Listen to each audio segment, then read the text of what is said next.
What did you do today?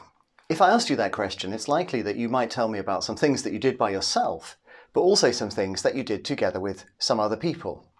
Now, in common sense thinking, there seems to be nothing unproblematic, whether you're talking about acting alone or acting together with another person.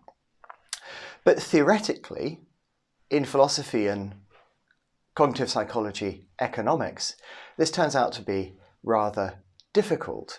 There is a long tradition of focusing either on just one individual acting alone or on aggregates of individuals acting largely independently from each other. Now, there's no theoretical justification for that focus on the individual. Of course, it makes things slightly simpler, but that ought to be at most a methodological concern. And indeed, to restrict attention to ordinary individual action only is to miss out on some of the things that matter most to humans.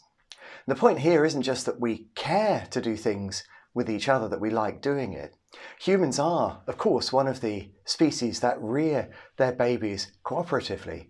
So our capacities for joint action are part of what makes the survival of the species possible. We need, therefore, in our thinking to shift from doing philosophy of action to thinking about philosophy of joint action in connection with the behavioural sciences. We need to shift from thinking about things like walking alone to walking together, moving a log together, sharing a smile, or cycling to school together.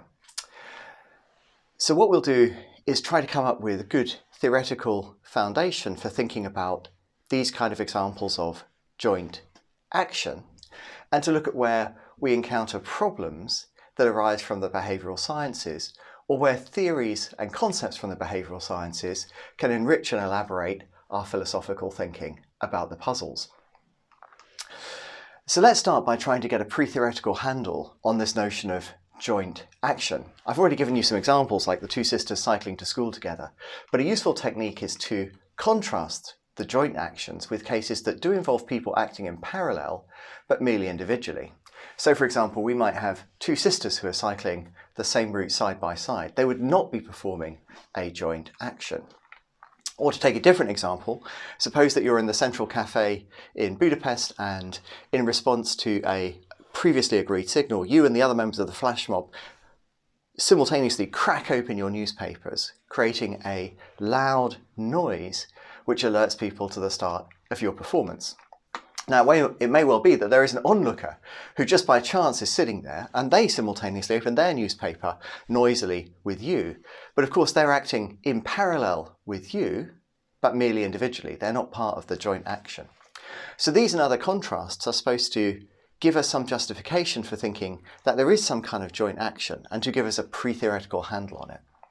So if we were in the lecture room, I would be asking you now to turn to your lecture buddy or the person sitting next to you and just think of another contrast pair. And I would encourage you, as always, pause the video, have a think about that. What other contrast pairs can you think of in 90 seconds? Go. All right, welcome back, fantastic. So we have these contrast cases. And the contrast cases invite us to ask the question, what distinguishes joint action from parallel but merely individual action? What distinguishes joint action from parallel but merely individual action? Now, one initially tempting idea is that we might think that the joint actions involve some special kind of interpersonal coordination. The problem for us there is that this first contrast case illustrates that that probably won't fly. After all, if two strangers are cycling side by side, they will need to have sublime coordination in order to avoid crashing into each other while swerving around the various potholes and wandering dogs and people using their mobile phones and this kind of thing as they go. So our parallel actions can be incredibly highly coordinated without therefore becoming joint actions, or so it seems. So it looks like we can't answer the question, what distinguishes the joint from the parallel but merely individual, just by appeal to coordination. A second thought here is that we might appeal to common effects. So you might say, look, what's characteristic of a joint action is it's something that has, where all of the individual agents' actions have some kind of interesting common effect. I'm very sympathetic to that idea, but it doesn't look like it will fly, because after all, the onlooker who just by chance opens her newspaper simultaneously with your flash mob, well, her actions are just as much a part of creating the common effect as yours are over there. So it looks like this idea also won't allow us to distinguish joint from parallel but merely individual action. So this question, on the face of it, is a puzzle, a question that's difficult to answer. What distinguishes joint actions from merely individual actions? And indeed, for this part of the course, we're going to use this as our organising question. Not because I think that this is ultimately the question that we need to answer, but really because I think it's a requirement on any account, any good account of joint action. The minimum thing that we should require from our account is that it can allow us to make this distinction between joint and merely parallel action, or perhaps to make many distinctions. So I think the question's good because it's a minimal requirement on an account, so it shows us whether or not we've succeeded in coming up with an account that might be compelling, that's at least a contender. You'll notice here that I've used the term shared agency.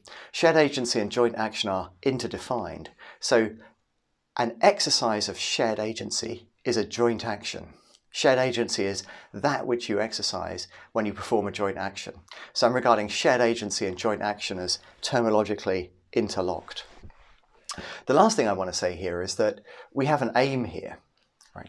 And the aim is that our account of joint action should allow us to explain which forms of joint action underpin our social nature. That's our ultimate aim, to understand what it is about humans that allows them to cooperatively rear their young and so propagate as a species, what allows them to build skyscrapers, and also what allows them to cycle to school together. So this is what we'll be doing in part 2 of the course.